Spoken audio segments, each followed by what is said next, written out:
Good morning, legends! It's Tuesday, May 27th, and I'm reporting live from the battlefield, where the top knot is high, the makeup is missing, and the leggings, oh, they've absolutely been to war. In the gym, the playroom, and probably a few emotional spirals. While I'm sorting laundry and dodging toddler chaos, the world's busy laundering crypto, bribing sheriffs, and teasing ceasefires like it's a season finale cliffhanger. This is your SassCast, where glam is optional, but informed side-eye is mandatory. Let's get into it. Let's kick off this Monday by cracking open a digital wallet the size of Trump's ego.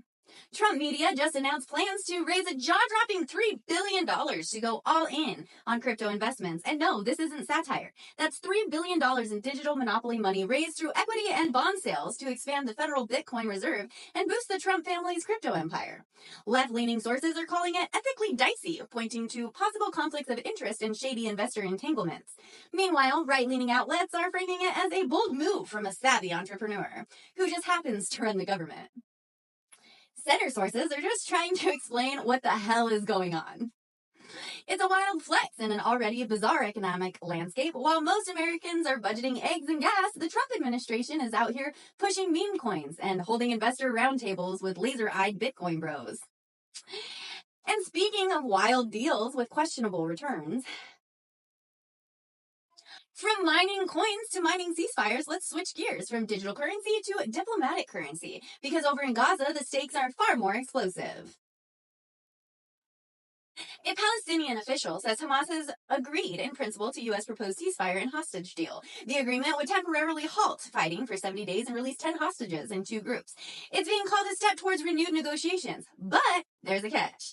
Israel hasn't confirmed it. In fact, two Israeli officials said there's been no progress, and Hamas hasn't formally signed anything. So while the world watches with cautious hope, the people of Gaza remain in a nightmare. 75% of the territory under evacuation orders and continued military operations displacing entire communities. The international community is watching. Some are pressuring Israel, others are urging Hamas, and the rest of us are stuck wondering if this is a turning point or just another false start in a cycle that's become tragically familiar. And while world leaders attempt diplomacy, Golden Dawn is over here handing out get-out-of-free jail cards like it's Monopoly night at Mar-a-Lago. Let's shift from Middle East negotiations to domestic detours and justice, where the only bombs being dropped are pardons. In a move that shocked exactly no one paying attention to patterns, Golden Dawn pardoned former Virginia Sheriff Scott Jenkins just hours before he was supposed to start a decade-long federal prison sentence. Jenkins was convicted of accepting over $75,000 in bribes to appoint unqualified donors as deputy sheriffs. Yes, for real, he handed out badges like party favors in exchange for cold hard cash. Prosecutors had video, audio, and financial evidence, but Golden Dawn called Jenkins a victim of an overreaching Biden DOJ and granted him a full unconstitutional pardon. Left-wing media blasted it as corruption with a red carpet. Right-wing outlets emphasized Jenkins as a scapegoat of political vengeance. The center just trying to keep up. So we've got crypto billions, ceasefire whispers, and justice detours all in one day. Democracy is tired. The rest of us are just caffeinated enough to keep up. And while Golden Dawn is out here treating federal crimes like minor inconveniences and dishing out pardons like party favors, the rest of the world didn't exactly hit pause. Because while that sheriff walked free, everything else went straight off the rails. Let's spin through the headlines that didn't get a full segment, but absolutely deserve your side-eye. It's time for your quick hits. Mexico's judicial reform sparks controversy. Mexico is set to implement a major judicial reform by allowing citizens to elect nearly 900 federal judges during the upcoming elections on June 1st, 2025. Critics argue this move could compromise judicial independence and make the judiciary vulnerable to political influence. UN calls Gaza war the cruelest phase yet. As aid trucks are looted and civilians flee, the UN reports that the conflict has reached its most brutal point, with world leaders debating humanitarian pauses amidst escalating violence. Pentagon denies troop withdrawal from South Korea. Amid speculation, U.S. officials confirmed there are no plans to pull troops from South Korea, though the mere rumor has caused concern among allies and prompted discussions on regional security. UK investigates Russia's link to arson attacks. British authorities are probing potential Russian involvement in a series of arson attacks targeting allies of Labour leader Keir Starmer, raising alarms about foreign interference in domestic affairs.